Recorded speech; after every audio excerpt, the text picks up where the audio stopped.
Mic check, mic check. What's going on? Welcome into another episode of the KZ Community Beats. Tis I, your host, Ross Martinez. And in the hot seat this week, from the Taft Homes to California, back home this weekend to talk about his new book called The Art of Speaking into Existence, we have Glenn Bowie. Did I say that right? You got it right. Yeah, Glenn you know Bowie. what? You know how I That's it. said it? And then I'm like, did I make sure I like I how said you that did right? it. Thank you, man. Bowie. I grew up watching a lot of Soul Train, so that's where I get all my swag from. Your book signing is happening. Hey, Don Cornelius was that dude when I was growing up. Your book signing is happening at the Riverfront Museum this Saturday, the 23rd of September, 10:30 a.m., followed by a talk at 12:30, right? Yes. So all this, the thing I want to talk the most about this is you're born and raised Peoria. Yes. I'm an outsider. I come in about a year and a half now. There is a constant that I've heard from a lot of people I've talked to in this community beat, these episodes, Taft Homes. I hear a lot of mixed bags from outsiders, but from those that had grew up in that area, they talk about the Taft Homes as if it was this iconic kind of moment in time. So talk to me about Taft Homes from your perspective, where you were raised and grown. Oh, yeah. Yeah, I was a youth growing up in Taft Homes. I went to Irving grade school, and Taft Homes was a great training ground for, just getting to know others and a community of service, getting to know others. It was a great, great time, man, in my life. So how was that community at the Taft Homes back then? Well, it was about survival, man. It was about, people loving on each other. Back in the day when I was growing up there, it was all about the families that kind of looked after each other and took care of each other. And so it was a really tight-knit community. It was based on love, man. I mean, it wasn't the typical projects that you would think in terms of the violence that's probably there maybe now or the changes that have gone on. But I think for the most part, the Taft to me was a community, a place of positiveness. It was a place of upbringing. It was a place that if you could make it out of the projects, man, you could make it anywhere. That is that's like the American dream right there.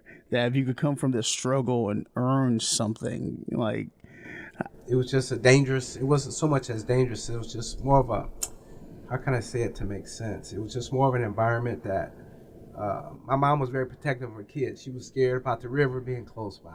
She didn't want us to go down the Illinois River because there was horror stories when you hear about the river and people going fishing. Willie the Wino used to come knock at our door all the time, right? and bring us fish and wanted to take us fishing. And my mom would always tell us, no, kids can't go fishing today. But she had the mama bear on her. Yeah, mom was kind of very protective of her kids, but it was just a great environment, man. It really was. It gave you vision, hope. My mother had the vision of one day getting us out of there one day, too, as well. We were one of the first, probably, I would say, African-American families to come out of the projects. Really? And leave and move to middle-class America up in the Peoria Heights. Yo, I've been hearing a lot about Peoria Heights. I've stepped foot in it once or twice, but like it, not to paint a light on it or nothing, but everybody talks about it as like this is the moving area. Sure. This is the Heights, were quote unquote described with its own word. So how did that feel going from Taft Homes to Peoria Heights? Oh man, that was a culture change that I welcomed, that I was really excited about. Learning about other cultures and other people, and it opened me up to a whole nother world. So what was that world that opened up? Just of possibilities of of being free to see a basketball court that I never really got a chance to see, or to play Little League baseball, and to see have other friends of other cultures and nationalities. It opened my mind up to so many possibilities. But my vision was so grand as a young kid. By being caged in, it really was a training ground of how can you create a life for yourself being inside of an environment that will allow you to flourish. So when I used magazines, and I would look at magazines and television, and I started dreaming big, and I would tear out articles out of newspapers and put them up on the wall. So your own vision board. Yeah, I started creating a vision for my life, how I wanted things to look outside of my own environment. Because I knew that within any environment, you can make the best of it. It doesn't matter where you come from. It's more about how you finish life and the vision that you have for your life. So I'm really excited about that. So what was on that vision board at that time? Oh man, it had doctors, lawyers, athletes, entertainers, homes. Just the type of elbows you wanted to bump up against? Yeah, it was fun. Just an idea, just to dream big. And my mother she had a radio station, WPEO. She was on the radio back in the day. She was? Yeah. Yeah, so my mother, music was one of the keys to our life. And she would come home and play music every day. And we listened to her on the radio. Up and Adam, kids. This is Alice, WPEO. Up and Adam. Let's do it. What's a song that you close your eyes and it perfectly describes your childhood? You said your mom's playing a song when you come home or she gets home. What song comes to mind that describes that? I tell you, for me, my song growing up as a youth was Just My Imagination. By Temps? That was it. Yeah, because it was all about running imagination. away from me. Yeah, I wish I could sing. Man. So, that was really the exciting part of growing up. And then later on, when we moved to Peoria Heights and I attended Von Steuben grade school, I think it was 6th grade. I was in a talent show, and I formed my own group called the Dynamic 3. Get out of here. We sang that at a talent show at Von Steuben, and that was exciting times. I think we took 2nd place or something. It was fun to be able to, run down the tunnel and be dressed on the stage. And when the curtain opened up and we spun around and everybody was there and the crowd was there, and it really opened me up to a whole nother world that I had never been exposed to. I can't believe you did a 3-piece Motown group. Yeah. That's that's amazing, man. So what after that, right? You're in the Heights. At what point in your story do you meet Ray Becker? Oh, good. Yeah, I tell you, I was waiting tables, going to college, and I'd come home. I was going to Western Illinois University in Macomb, and I was putting myself through school, and I'd come home every weekend, and I started waiting tables. And there was this gentleman who used to sit at my table all the time, and I was always wondering, who is this guy in this suit? I knew he was someone important, but I didn't really know who he was. And we became friends, and he would always sit in my section. I came home. My last 2 years of college, I spent maybe one college weekend on the campus because I wanted to come home and give money to my mother. I wanted to help her out. I needed money to survive and help others, and I was always thinking about my family, how I could be supportive. And so that's when I befriended Mr. Becker. Just by constantly being at the same location and eating in your section, you just started talking? We started talking, we started chit-chatting. I shared my vision of, one day going to California. He asked what was I going to do after I got out of school. So my vision board really started expanding. Because when I look back at my vision when I was a young child, part of that vision was going to California because we would be snowed in Peoria Heights, my mom's house on Tripp Street. Yeah. And I was just to tell Mom, that's where I want to go one day. So just because it was warm or like warm and people celebrityness and all that? And I kept thinking, one day I got to get out there.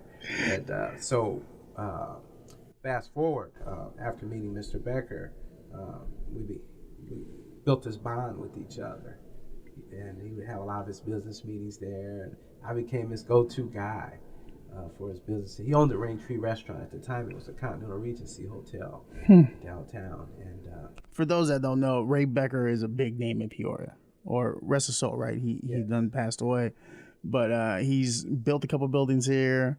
Has a big lineage, big name. I'm still learning about him. I'm still new. Not just a couple of buildings, lots of buildings. He owned half the town? I would think so. Maybe 3/4? Yeah, I'm sure. Yeah, how did that feel, though? So it made me feel good. It empowered me.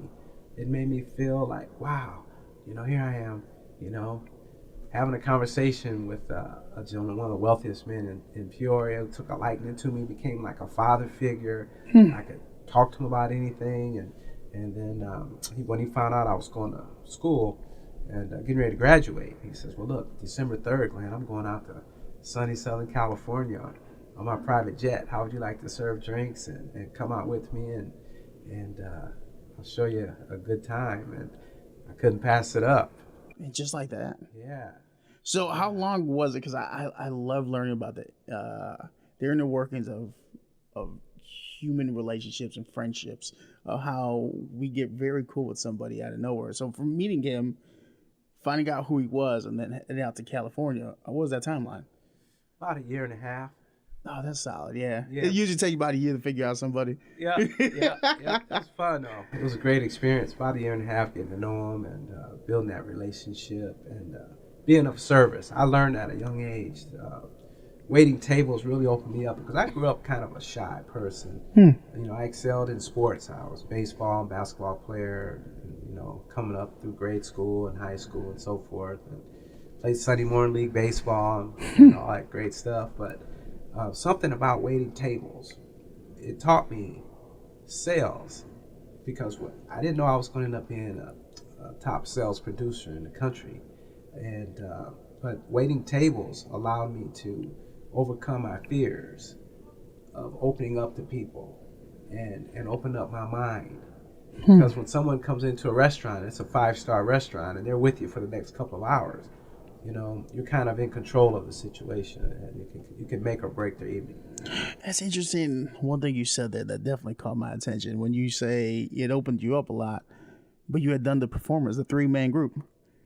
Did you have a lot of moments that you look back to and you're like, this definitely got me to the personality that I've grown into now, that you like can pick apart, be like, oh, those are canon events or vital moments in my life? Oh, without a doubt. I tell you, I've had so many life experiences that has really shaped me to the person that I am today.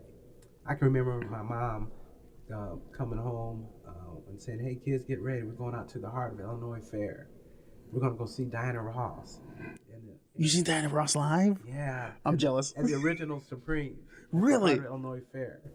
And so my life has just been really blessed. I thank God for blessing me, man. We came from a faith-based, I come from a faith-based family, and my mother was the one that instilled, you know, those principles in us as kids to follow your passion, follow your dreams, but always put God first in your life as you go out into the world. And that was her vision for us. And so it opened me up, and I've been blessed. And the vision board helped me create that and realize that you literally can speak your life and dreams into existence. That you can manifest, you know, your life. It comes down to you as a person.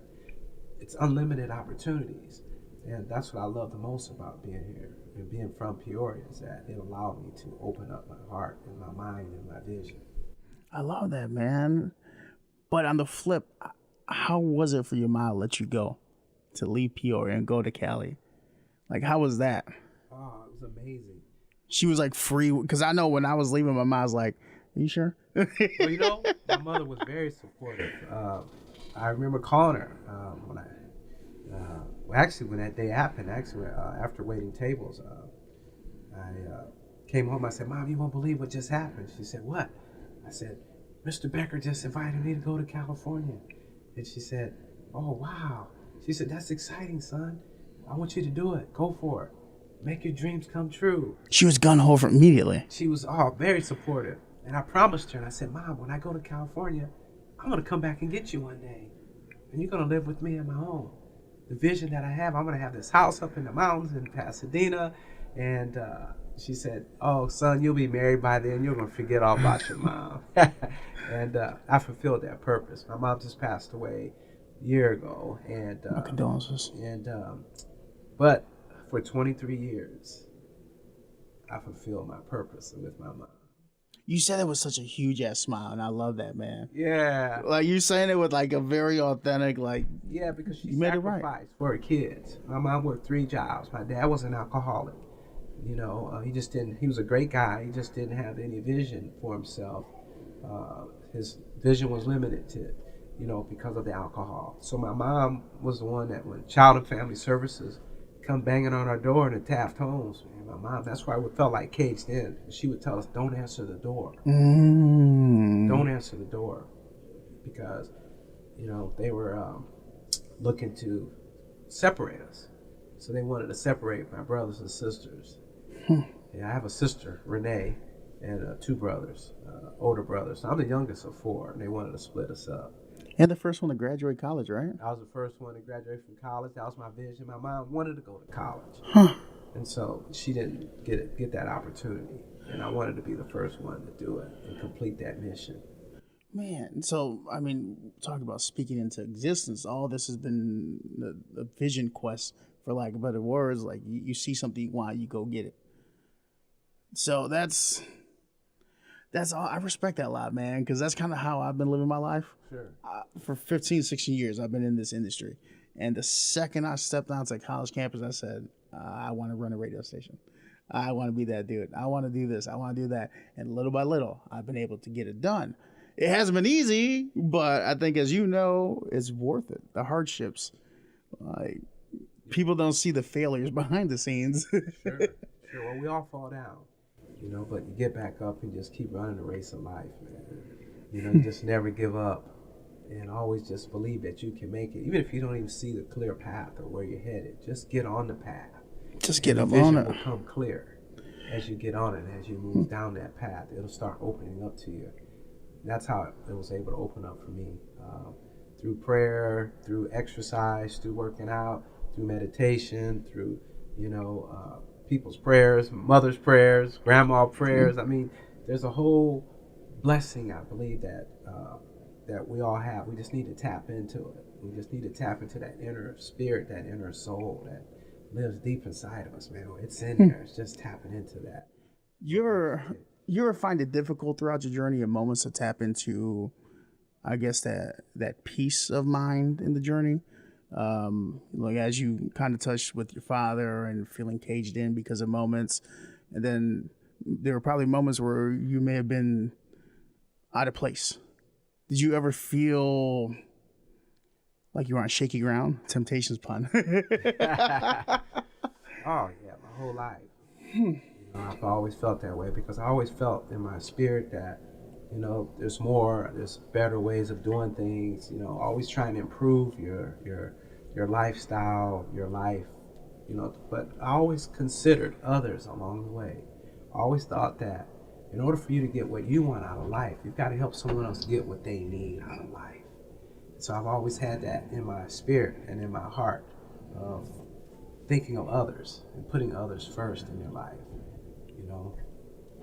just giving. And I've been a giver my whole life, and that's really, my goal in life has been able to help others. And you ever feel drained by being a giver?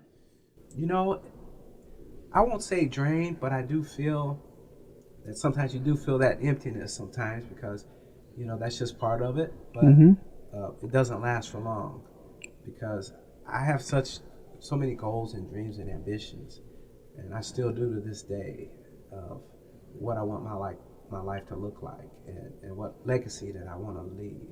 I have a daughter now that's here at Richwoods High School.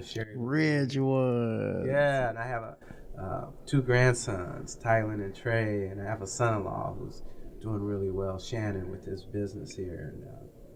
And having a daughter really mellows you out.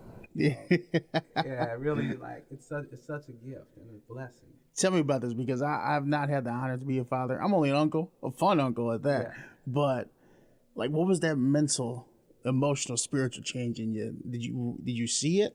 Like the minute you found out, hey, I got a kid. Yeah. Well, the coolest part was this just happened over the last 3 years. 3 years ago, because of my book came out. And so if my book would have never came out, my daughter would never have found me. We would never have found each other. She found you because your book got published. Yes, her sister saw it on Facebook. And which book was this? The Art of Speaking into Existence. There it is. Yeah. The blessing that keeps on giving. Yeah. And thank God for her sister, who saw me, and she contacted Sherry and said, hey, this guy looks just like your son. And she was amazed. She went and looked and did her research and said, oh my God, he does look like my son Trey. So she contacted her mom, and mom said yes. We dated back in high school and so forth. And to make a long story short,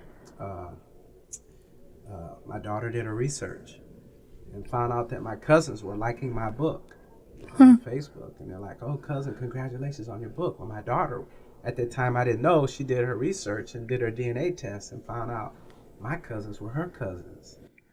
So she's like, oh, this is really getting exciting for her, right? And so it's just a blessing. And, That's like a plot in a movie. yeah, it is. It is a movie. You live your life. You writing your big. Was it like your third book that you've written? This is my first one. First one? Yeah. I thought there were other. I looked up and there were other books with your name attached to it. No, this is my first book that I've written. I'm working on my second book. Ah, okay. This is my first. There was something else I saw on Amazon Prime. I wonder if it was a wrong Glenn. Yeah, it's possible. So your first book, yeah. after having this entire life, how long were you out in L.A. before?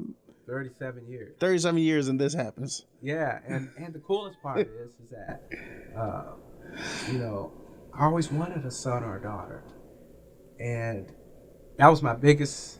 As I look back on my life, I had told all my friends in Illinois and out in California. I said, "Man, I look at my life; it's been such a blessing, and being a blessing to others. But I wish I would have had a son or a daughter, man, and I could share this with." And I knew that one day my mom was going to be called home, because once my daughter contacted me, I saw the progression of my mom's health. Getting to the point where it was uncontrollable, and I knew that it was just a matter of time. And God blessed me with a beautiful daughter. As my mom transitioned out, my daughter transitioned in. Blessings. Yes. And that's my story. And that's really an amazing gift, you know, that I received. I did it out of the goodness of my heart to take care of my mother. I sacrificed. And because I know she would do it for me, and it was. She did. Yeah, she did, man. Yeah. That's when you think about that, man. Just sacrificing and caring for someone who brought you into this world until they go back and meet God. That it speaks volumes to the character, man. Like that had been challenging to go through towards the end of things. How was that? How were you processing all that? Because I'm starting to see that with my parents. My dad's slowing down, just retired. And I'll have days, man, I'm not going to lie to you, days where my mind's wrapped around, all right, what am I going to do next? Sure. Well, yeah, I don't have any regrets. First of all, my goal at a young age, part of that vision board, remember, I told my mom one day I was going to take care of her. and when she retired from Cohen's Furniture right here in downtown Peoria, she was there close to 35, 40 years. I made that commitment to her. And so that's what I'm most proud about, is that I feel like your word is your bond. When you have to be authentic, you have to be real, your story. Whatever you say you do, you follow up on it and you follow through. And so I feel good, man. I mean, I was able to take her to Hawaii. A lot of it's in the book. I was able to take her there and take her on trips as I was traveling all around different areas with my job and so forth. And I was able to give her a good life because, she sacrificed by moving us from the Taft Homes to Peoria Heights on Tripp Street. And then I was able to take her to another level once I got her out to California. And that was tough, man, getting her to come, to leave her church. She didn't want to leave? Not really at first, because her family and her friends. Yeah, my mom's stubborn about leaving her church. She may not get along. This is breaking the internet right now. She doesn't get along with the priest. Okay. They have different views for the church. I don't know what that means. I'm saying out of that religious beef, but I'm like, Mom, just find a new church. She's like, no, this is my church. That was tough. My mom didn't want to leave, and so I literally had to convince her by telling her. I said, look, Mom, I'll tell you what. How about you come visit me for Peoria winters, and then I'll bring you back in the springtime. And that's how I convinced her to come. And she said, okay, I'll come out, for the winter. And springtime rolled around. You ready to go back to Peoria, Mom? And she said, no, I kind of like it here. So it worked. Now, I'm a firm believer life is a collection of memories and moments. Some of my fondest ones of me and my mother specifically, we're sitting on the stoop in Chicago. She's smoking a cigarette, I'm eating seeds, and we're just talking. It stays in my mind.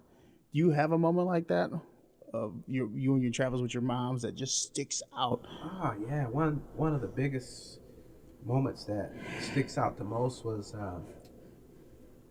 I took her to Maui, Hawaii, and my brother was with me, and they came out. And I said, "Mom, let's go to Hawaii. I want you to put your feet in the ocean over there and see what it's like." And so we walked on the beach, and I was holding an umbrella because my mother had lupus for over 50 years, so she couldn't be in the sun a lot. And so here I am walking on this beautiful beach over at Kaanapali Beach with my mom, and the sun was 100-some degrees and just pounding heat. And here I am walking with this cute little lady and holding an umbrella for her. And all the people that were laying out on the beach were just in awe of just trying to figure out who this lady is. She must be somebody really special. And I would gleam and just smile at them and say to myself, yes, she is. This is my mother. And then we'd get back to the resort, and my brother was a classical trained pianist here in Peoria. And he played in the lobby bar, and he would play for my mom in the music. So when we got back to the resort, he would go over and play. And so it was just a fun time for her to see the look on her face. She got a chance to be the VIP for the world for a moment. There you that go. She's always been for you. There you go. So I was able to give back. So I've given her a lot of those moments. That's dope, man. Yeah, it was fun. I love that, dude. It's a lot where you can see an individual who loves the parent a lot and pours back into them as much as possible, man. It brings me joy, man. It really does. Because, I mean, to give back, I love giving back and helping people. But to give back to your own mother, and it's just the greatest feeling. And it's that smile you see on them. Yeah. And you're the reason that happened. It's a selfish validation, but a good selfish. Like, wait, she gave me life. I gave her happiness for a minute. Like, it's a good trade-off. It is. It's really amazing. And she was the inspiration for me to never give up and to keep striving. And I saw how lupus was bringing my mother down, but she kept a positive attitude. I saw how bill collectors would knock on her door, and my mom would say, "Don't worry about it. I'm going to make a way for us. You know, just you stay focused on school, and I'll take care of all of that. And, you know, just be a good person and treat people fair and look past the outside of their skin, look inside a person's heart, you know, get past all of that." So she opened me up to a whole nother world of culture, and she was a classy lady. Mm-hmm. Yeah, she was very classy. You know what's beautiful about that, man? She opened up to this whole new world, and as I was doing my research on you, 2 names stuck out immediately. Now I'm like, yo, this man's lived a random life of side quests. You got the shadow box with Muhammad Ali? Yeah, did I read that correctly? Yeah, that was fun. That was fun. I mean, besides, let's talk about this. How did you shadow box with Muhammad Ali? Like, that's amazing. Well, when I got to California, you know, when Ray Becker and I landed in California in 1984, he asked, "What are you going to do?" I said, "Well, I'm going to go up to Hollywood, man, and L.A., because I love San Diego." He was there for a Betty Ford fundraiser and San Diego Charger football game. So he was there with the Alex Spanos family. There was a big fundraiser at halftime. And it was a Chicago Bear football game and Charger game. And so he said, "Well, what are you going to do?" I said, "Well, I'm going to go up to L.A." And that's when he offered the $5,000 that I promised him I'd pay him back story. And when I hit up to L.A., I got a job in the hotel business. And man, it was challenging at first because I had a degree. I was all excited, and I knocked on so many doors, and no one would hire me because I didn't have any experience. So I found a job in the hotel business, and that's how I ran into Muhammad Ali. And this hotel was at Universal Studios back then. It was called the Sheraton Premier Hotel. I worked there for 5 years, and it was a life-changing event to be able to walk Muhammad Ali up to his room, and him and I are just sitting there talking and about life. That's gotta blow your mind at the moment, like, though. Yeah. And he said, "You want to box?" And I said, "No, not you. I don't want to box you." And he said, "Well, come on, let's play around." And he was that nice of a guy. And so I have a photo of that picture of him and I. shadow boxing. So it was really a great time. You know, it's very rare that I could say this line and actually mean it, but not only did you shadow box with Ali, apparently you knew Michael Jackson too. Michael, yeah, Michael. Oprah also, like you just collecting these side quests, man. Well, I tell you, it was a humbling experience. It really was, and you know, you learn that people are just people. But I did. I got a chance to spend 3 months with Michael when he was working on his Bad album. Yeah, that's like the album. Yeah, like yeah, it was fun. He was filming, doing all his videos up at Universal Studios, and the hotel I worked at was at Universal Studios.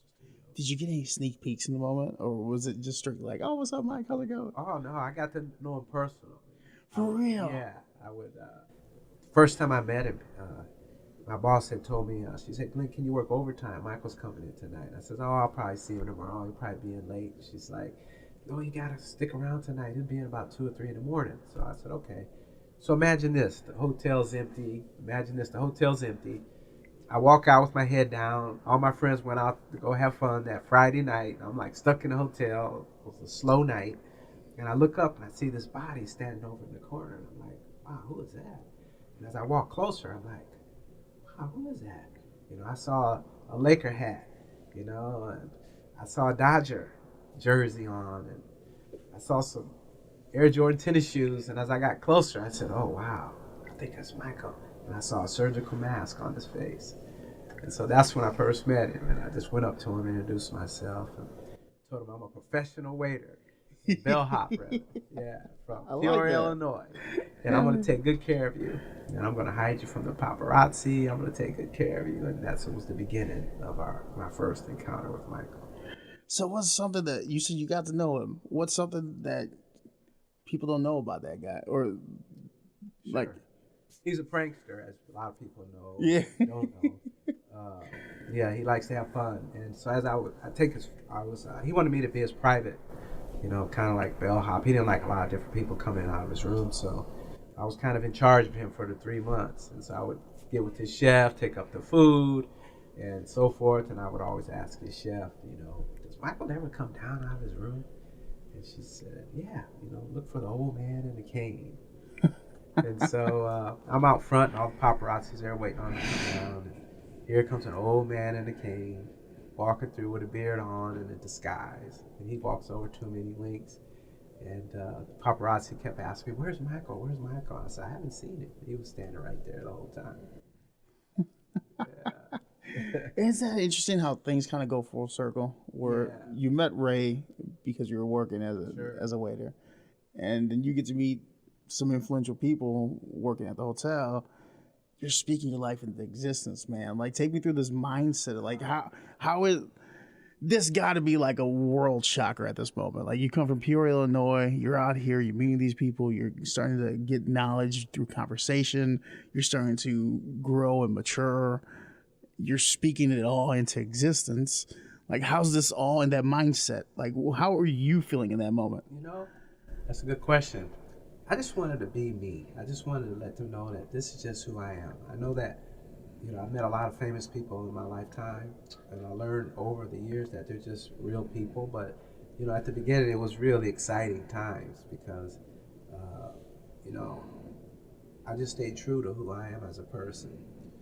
And Hollywood's a different game, and that's a whole nother conversation. You know, I wasn't chasing Hollywood, but somehow, in some way, I just kept getting reconnected back to the Hollywood scene. And I never really set out to do that.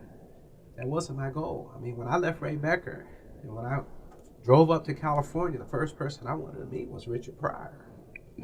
Because I knew my uncle used to babysit him, and I've got all these stories about him growing up and so forth. And I wanted to meet him because I wanted that inspiration. I felt like if I could meet somebody from Peoria out here in California, what kind of boost would that give me of confidence? 2 Peorians out of the woods. So when I knocked on Richard's door, and his secretary comes out, Marquita Cheeks, I'll never forget it. She came in and I asked for him, and she says, "Well, he's not here right now."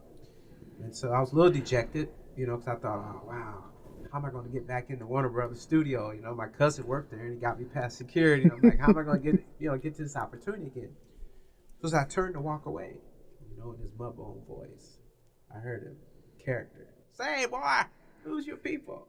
And he came out, and we started talking. The next thing I know, I started telling about all the people here in Peoria. I dropped Ray Becker's name and the Cannon family and Briss Collins and all these different people that I knew that were very close to him. And he turned to Marquita Cheeks and he says, "Marquita, get that boy's phone number. I'm putting him in my movie, JoJo Dancer." You're in JoJo Dancer? I got an extra part. The last scene of the movie, they were wrapping it up, and that's when I met Richard. And the last scene, when he's on stage, when he comes back, he pans the audience. He directed that. He directed it, and so he had control of the camera.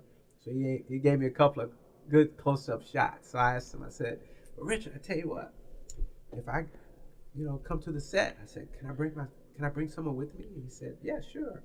Who would you like to bring?" I said, "Well, I like to bring my sister."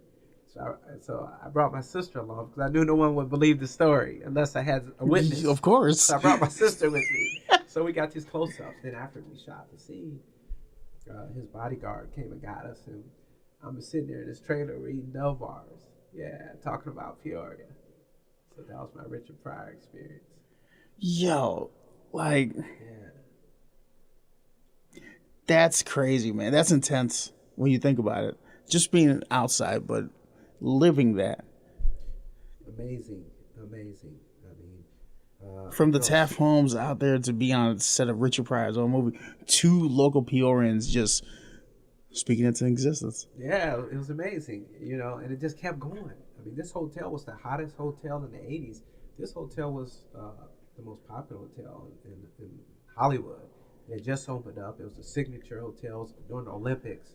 We're in town, and it just opened. It was a Sheraton premiere. It was like the place to be. It was owned by MCA Records. Yeah. And Universal Studios. So if you were a record artist, You were stayed in there. and out of that. If you were in the movies, they put you there at Universal Studios. So it was like the go-to place. So I was at the door. So at that time you were there, that's when Rick James was probably at his peak, no? I've got a Rick James story. Oh, tell me, man. I'm going to tell my mom about this. Well, I'll just tell you. I was at my desk, and it was, about 4 a.m. And a cab pulls up, and it comes to my desk and says, "Hey, I need help getting one of your guests up to his room." And I said, "Who is it?" And so I walk out to to the cab, and it's Rick James.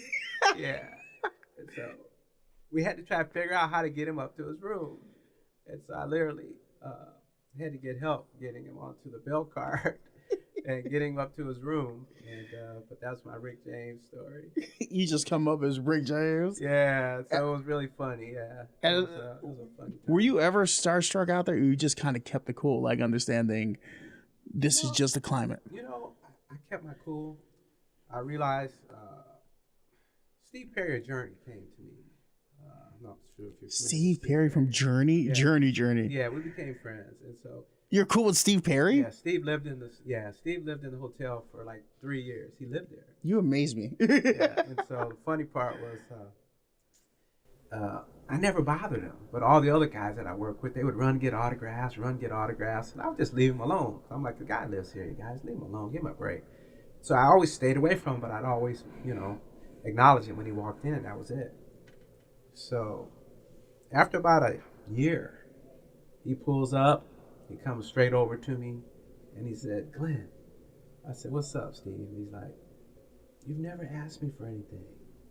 I said, "Well, Steve, you live here, man. I don't want to bother you. Why would I want to do that?" He said, "But there's something about you I like." And I said, "What is it?" And he said, "You just never asked me for anything, man. I really love the fact that you respect my privacy." And I said, "Well, you live here, man. I mean, what am I going to do?" So he says, "Would you like to come up to my room? I've got some bags in my car. Can you help me get this up to the room?" So I get Steve up to his room, and we'll go inside. And he said, "I just worked on this. I'm working on this really nice song, man, a really cool track." He said, "Would you like to listen to it?" I said, "Oh, I would love that, Steve." So he handed me the headset. I put on the sound, and it was a soulful song, man. It was spiritual. It was like deep. And so I told Steve, I said, "Man, you got a hit song here." And we laughed and we talked and shared stories, and we became really close. What was the song?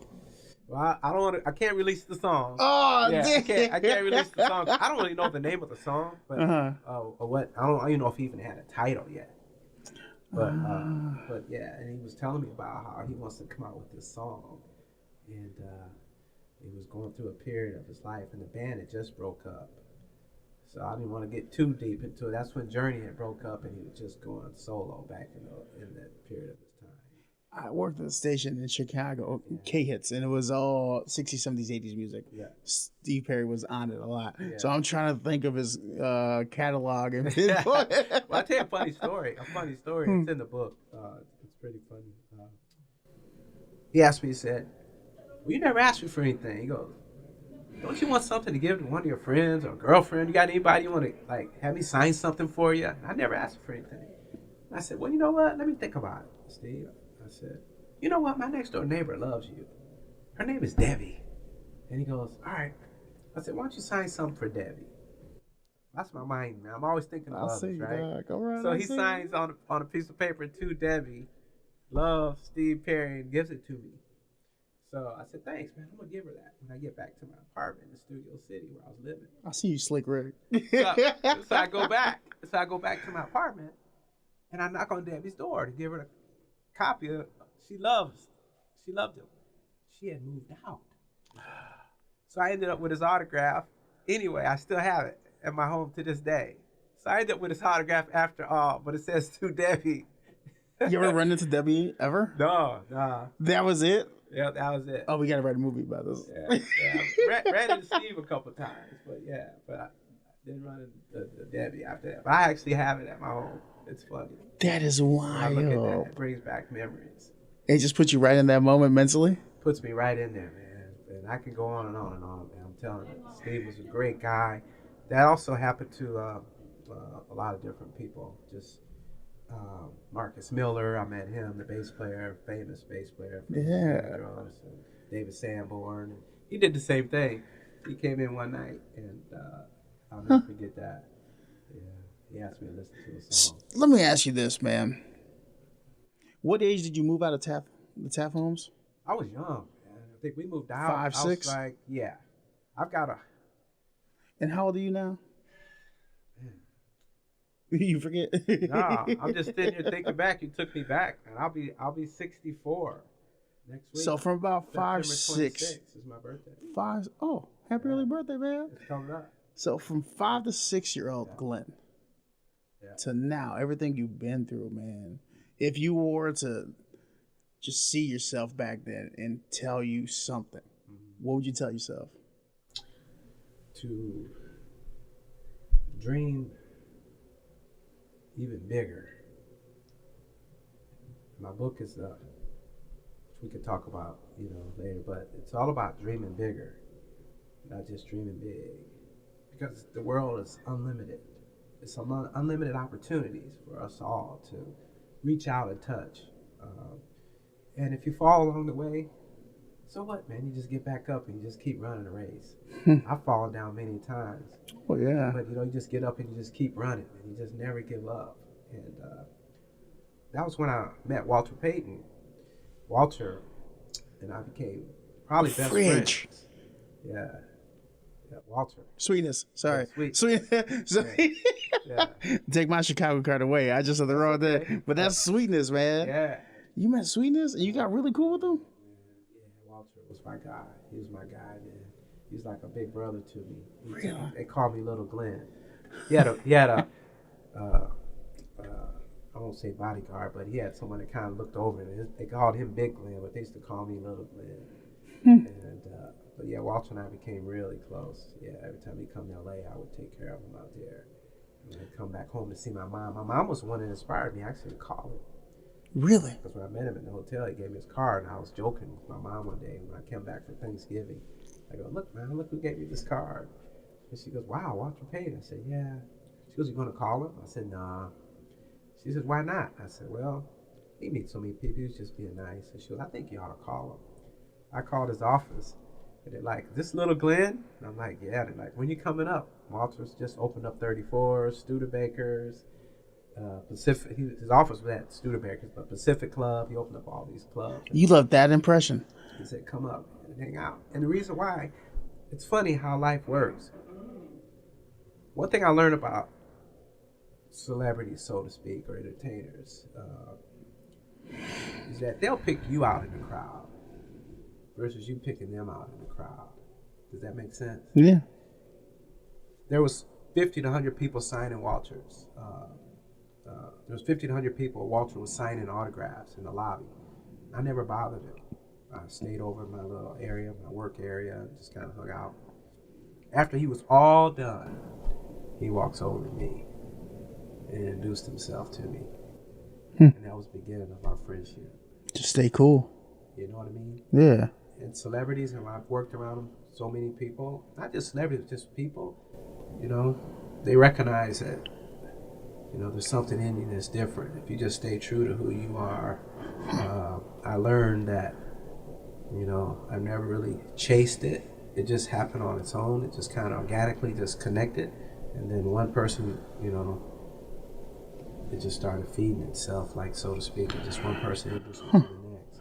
Is that something that was instilled in you by someone, or is that the faith that you just carried on? Like, God got this, I got it. I think it was 100% faith. There's no way I could orchestrate my life. There's just no way, man. I mean, all these things, all these accomplishments that we've seen. I mean, there's just no way. Yeah, that I could say that it was me. It was a blessing, and it was a gift. You know, it was just the vision to create. You know, you got to be in action though to make something happen. You just can't sit back and talk about it. You got to take a foot. Can't just speak it. You got to do it. Yeah, you got to step out. Even if you don't see where you're going or where you're headed, you just got to take that first step. And just believe that whatever your situation is, make the best of it and follow your passion and your dream and your vision. And no matter what it is that you're doing, you know, make it the best. You know, because I've never worked a day in my life. What I mean by that is because the work that I've done has been my passion. And so when you follow your passion, like what you're doing, you come to work every day, right? Oh yeah, I'd love it. Even my stressful days, I still love it. Because I used to drive auto parts to deliver them between it was Jack Weber Ford. I was driving Jack Phelan. There you go. It was Jack Phelan driving auto parts, delivering them. I worked at the GameStop, Ace Hardware. I was doing all these jobs, but radio had always been that bug on me, man. It just always allowed me to be the most authentic version of who I am. I'm a jokester at heart. I get on this mic, I crack jokes the entire show. Like, it's just jokes. Like today, I was like, you ever think that Willy Wonka was like the worst boss ever? So y'all do KZ1, 2, 3? Like, we could have called Ocean on him 5 times easy in the first hour of the movie. Anyways, like stuff like that crosses my mind, and I think it's funny, and I talk about it. So it's like I'm having a surreal moment because things that you've gone through, it feels very serendipitous. Like it feels like this book, Speaking into Existence, the art of speaking it into existence, is a summation of your journey. It feels like it's a collection of a bunch of different canon events in your life that now you got on paper. Like, how's it feel to get it all on paper now? It feels wonderful. I'm already started working on my second book. Oh. So, it makes, because we all have a story to tell. Of course. We all have a story. I didn't realize I was even a storyteller. I met a lady here from Peoria, Pam Adams. She was at Peoria Journal-Star for years, and we went to lunch. And when my book was coming out, I was talking to her and speaking to her. I started just having a general conversation while we were having breakfast. And then I started really getting into the conversation. Then I started telling her, the passion started coming out. She's like, "That's it." I go, "What?" She goes, "That's it." I'm like, "What, Pam?" She said, "You're a storyteller." So by having mentors along the way, I've always looked for mentors because you can collaborate with them, but sometimes mentors see things in you that you don't see in yourself. Oh, yeah. Oh, I know. And it's aggravating at first until you accept it. Like, okay, no, they're right. Whether it's good or bad, what they've seen in you, but they're there to help you out. Yeah, so I've learned the power of mentorship. And Preston Jackson was a mentor of mine. You know, when I was going to college, my mother's car broke down. I couldn't get to Western. And, you know, Preston was at that time going to the same church as my mother. He found out about it. He was a professor at Western, where I was going to school. So, like that act of service and giving, your mentors kind of all have established as in you periodically throughout your life? Yeah, because they're like that too. Huh. So they were able to share and his time and would come pick me up every Monday morning. So when I drove back for that last year and a half, 2 years of college, I was riding back and forth a lot of those times with Preston because he was coming back as well. So, you know, and we'd share talks and conversation about life and where to place yourself and you know, how to overcome your fears and how to get past things. So I was able to open up to my mentors, and he was really instrumental in helping me get through my last year and a half in college. And so I felt like I could do it. It's kind of, how do you feel about these individuals in your life that have poured so much into you without even asking for anything? Because I know I'll text the first person in radio that ever looked at me and said I was something. I got texted not too long ago, like, hey, guess what? I just got promoted, blah, blah, blah. And thank you, because you put me on. I remember I sent that to him. He's like, no, it was you doing it. I just, gave you. I'm like, no, dude. I was lost, green, and, what I mean? I had a lot of gumption, not a lot of knowledge, but he took me underneath his wing. Bob Lawson's his name, out in Chicago. And that's one guy I will praise up and down, just getting me to where I got to, man. So, like, for you, when you look back and you assess those mentors, like, when you look at them, how does it make you feel? And it makes you feel empowered. It makes you feel that, I can do anything. If they can make it, I can make it. Have you been able to become a mentor throughout your life? Oh, yeah. I'm mentoring some students out in Los Angeles, Brotherhood Crusade. And matter of fact, one just called me yesterday. He's going to Syracuse University. That's a big name right there. He just called me yesterday. I spoke to these students and wanted to inspire them. I'm on the speaking circuit, so I travel around talking to youth, as well as I have a corporate presentation called Rise to the Top. So I teach sales executives how to become a top sales producer, how to do it.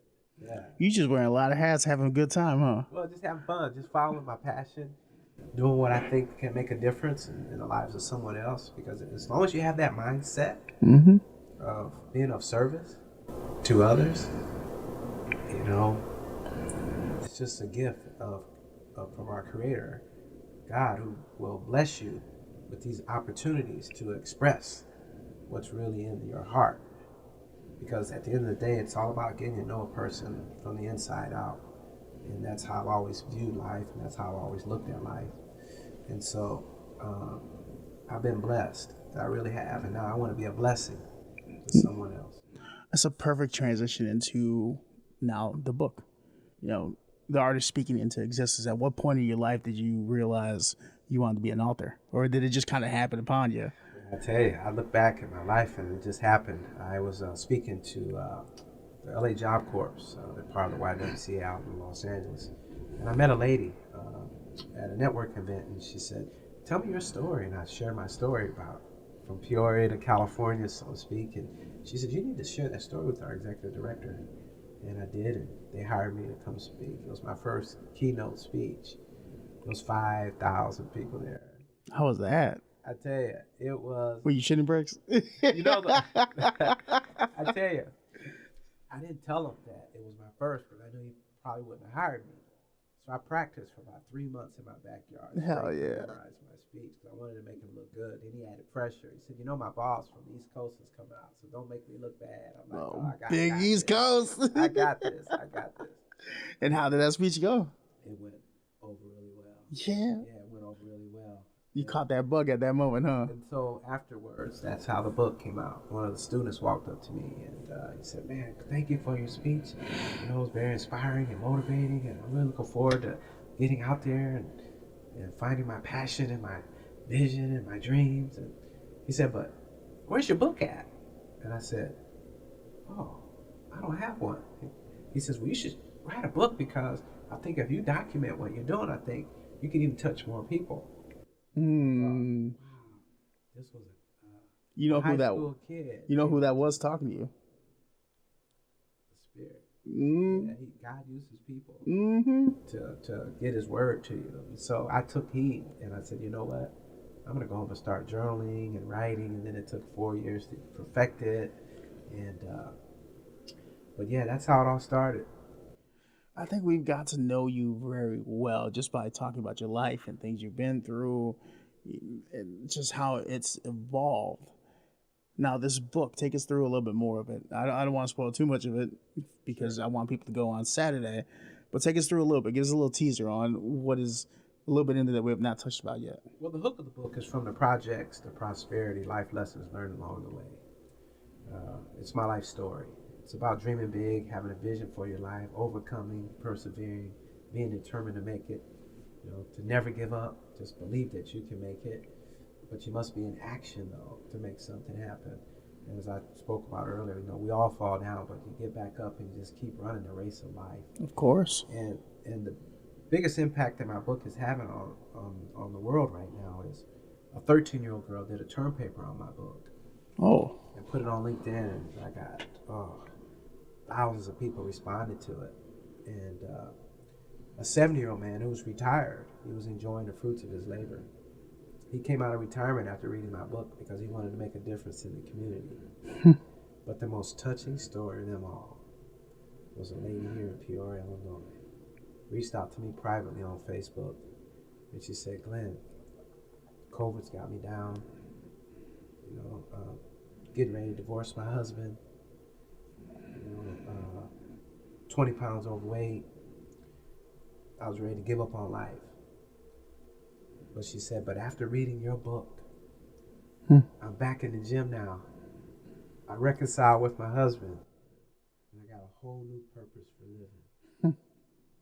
And that's dope. That to me alone, if I never sell another book, or if I never do anything else with that book, the fact that I made a difference in one person's life, is the most fulfilling gift that I could ever receive, man, because I made a major impact in someone's life that will be with me for the rest of my life. I love that, man. That's dope.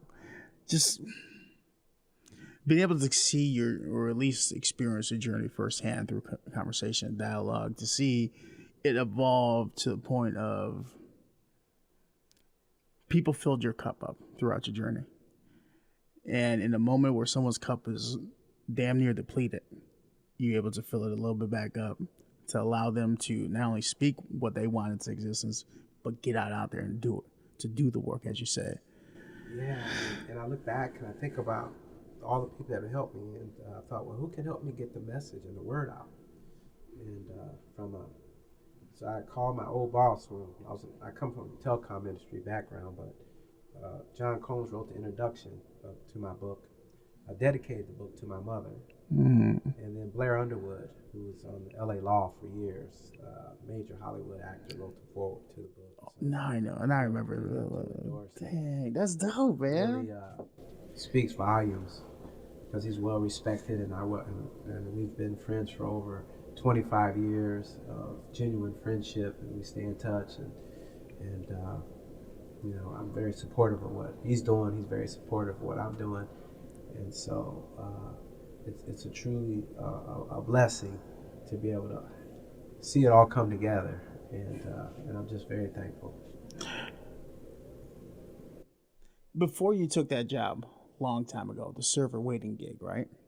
Were there any other gigs that you were thinking about taking? I wanted to get into the record industry when I first got out there. No. In Peoria. I'm sorry, in Peoria. Yes, where your journey all started. Before you met Ray, was there any other thing you were thinking about doing? Because you could have not come home that weekend, or XYZ. You could have done something somewhere else. I wanted to be a baseball player, to be honest with you. That was my vision growing up as a kid. But once that, didn't work out, but I did get a try out with the St. Louis Cardinals. You know, they get those. You can go out, try, Yeah, let everybody no. come out, and kind of see if you. The community day. There you go. So that's close as I got to the old Busch Stadium. Really? And got a chance to go there. But once I got that passion out, and I played Sunday morning league. So once I realized, and I realized that, you know what, I'm more than just a baseball player. Yeah, of I course. think the biggest thing in life that we all have to realize is that, you know, God blesses you with more than just one gift, more than just one talent. There's multiple things inside of you that you can bring out if you just find out who you are as the person. Of So course. I spent a lot of time, that quiet time, you know, of going for a walk by myself, you know, sitting and meditating, praying. I spent a lot of time getting to know Glenn Bowie, what's really deep inside of Glenn Bowie, and no one knows that except yourself, what makes you tick and what makes you happy and bring joy to your life and to your soul and to your spirit. But yeah, I mean, I wanted to stick around here. I mean, but I was also a little nervous because I wanted to get, you know, Peoria is the greatest city in my opinion, man, to live in growing up. And I would never trade anything for my upbringing here in Peoria. But it's so special here that you can fall in love with it where you won't want to leave. But I said, I can always come back later. And so now I'm coming back. I feel in my spirit, Peoria is pulling me back home now. My mom's buried here now. My daughter's here now. My grandkids are here now. So my life has gone full circle. Now it's coming back to Peoria. It's very surreal. So it's back to my roots again now. And so I'm open to making an impact and coming back home now. And so that's bringing a whole nother sense of joy. After being in all the entertainment stuff out there, you know, the sales and doing all the things that I've done and experiences that I've had, Peoria still keeps calling me back. There's something very magnetic about Peoria. Maybe that might be the wrong terminology, but there's just something I feel that draws people here. Wow. There's a lot of out-of-towners moving in. There's a lot of locals that are doing a lot of dope things. Like we have Ezra and Chanel do Peoria's Fashion Week. They're starting to get that off the ground. They're doing co-sponsorship with New York. We have Willie Williams doing hoops. We have all these people trying to build up the community, man. I think you being called back is almost at the perfect time. I tell you, coming from Peoria, it's just I can't explain it. It's you almost have to be here, you know, to feel it. You know, to just be a part of the community here in Peoria is it's really amazing. Because I always felt like if you could make it in Peoria, you can make it anywhere. I've heard that so many times. Like that's a slogan of this town. Yeah, will it play in Peoria? Yeah, will it play in Peoria? I've heard that so much, man. I'm like, please let me play in Peoria. Well, you are playing. I'm trying, man. I'm trying. Let me ask you this. Just I like to pick moments out in people's lives, especially mine also, where I'm like, if this didn't happen, or if I didn't do this, my life would have been drastically different.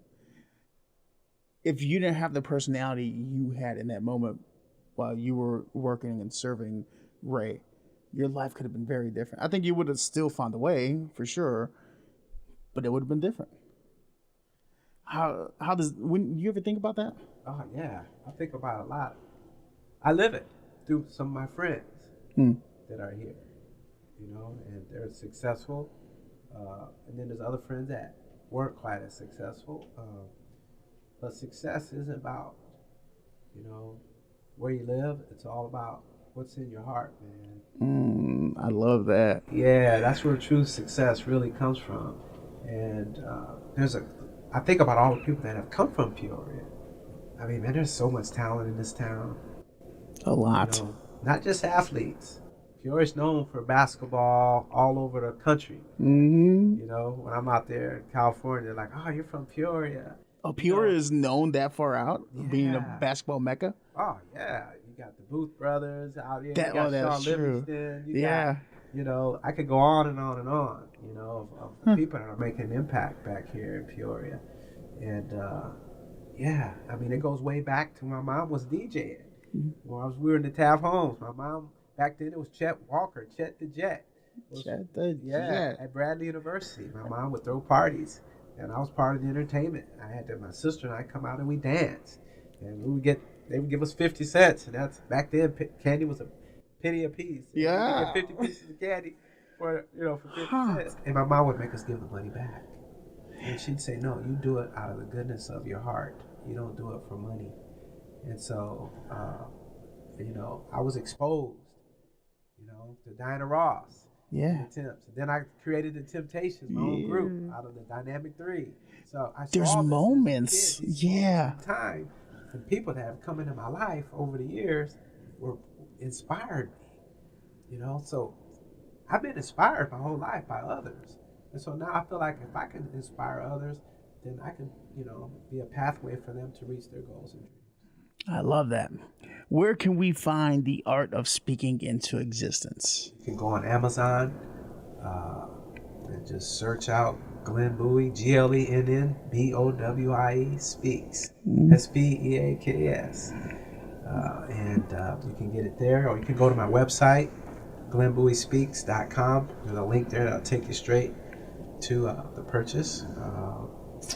Do you have a link for people to go to in case they want to do speaking engagements where you come talk to kids while you're in town or anything? You can reach out to me there, and I have a booking page there where you can reach out to me, and I'll come in and speak and talk to the kids, corporate America. So that's what I'm doing now. I'm traveling all around the country. Very excited about it, making a difference in people's lives. An author, a public speaker, man, a Temptations, you know what I mean? Salesman. Yeah. I love it. Very successful career in sales as well, so I'm very thankful. Here's a question I love asking everybody. This is my last question I love asking everybody when they come and they sit in here and they have this conversation, dialogue with me. It's kind of fitting since you're an author, but when your story is all said and done, the last page is turned, what do you hope people get from your journey? That my journey inspired, motivated, helped others, individuals believe that, they are someone, they're important, that they have a place in life and in society, regardless of your social, economic background, where you came from or how it started, that you can overcome, you can persevere, that, when one door closes on you, just keep knocking on the door, to never give up attitude, to believe in yourself, that you can do it. And most importantly is to keep God first. Believe in something or someone bigger than yourself. I've lived my whole life believing in my Lord and Savior, Jesus Christ. That's who I follow. I have friends of all walks of life. I have friends of all different faiths. I don't judge anyone. I accept people for where they are in their life, and they accept me for where I am. And so that's important, that just to believe in something or someone bigger than yourself. I love that, man. I also love, just like a writer, you had an entire conclusion page. Yeah. But your journey has been, you've been through a lot, man. And it all started in the Taft Homes, Peoria, and now you're back. Again, we have the book signing and the talk happening this weekend, September 23rd, 10:30 a.m. at the Riverfront Museum. More information and get the book and everything, we can go to where again? GlennBowieSpeaks.com. GlennBowieSpeaks.com. All right, that's been another episode of the KZ Community Beat. I'm Ross Martinez, your host. My guest in the hot seat again, author of The Art of Speaking into Existence. Book out now. Make sure you go get it. It's on Amazon Prime, and show up September 23rd, 10:30 a.m. Peoria Riverfront Museum for the book signing and talk immediately right after. Glenn, thank you, man. Any last words you got for him? Look forward to seeing everyone there. Hey. It's going to be a good time. This is going to be a powerful, emotional speech. Bring your hanky. Ooh. It might get deep. Oh, you know what? Sometimes you need that deep, expressive cry to get it out, the emotions. Yeah, because to be able to come back home and to be able to share my story with the people that have helped me get to where I am. I didn't do it all on my own. There's so many people here in Peoria that, even beyond even Ray Becker, that have given me little tips and ideas and vision, and they've inspired me too. Yeah, even from the local guy to someone that's really high up. It's not a matter of your status or your title. It's about your heart, and that's what Glenn Bowie Speaks is about, man. It's all about what's the authentic person on the other side is really what's driving me. I love that, man. So come show us your heart. September 23rd. That's why they pay me what I got to do. All right. It's been another episode of the KZ Community Beat. We appreciate you greatly. Thanks for tuning in. Go back, check out the other episodes. If not, I write a book about you specifically, and it won't be good. Okay, bye.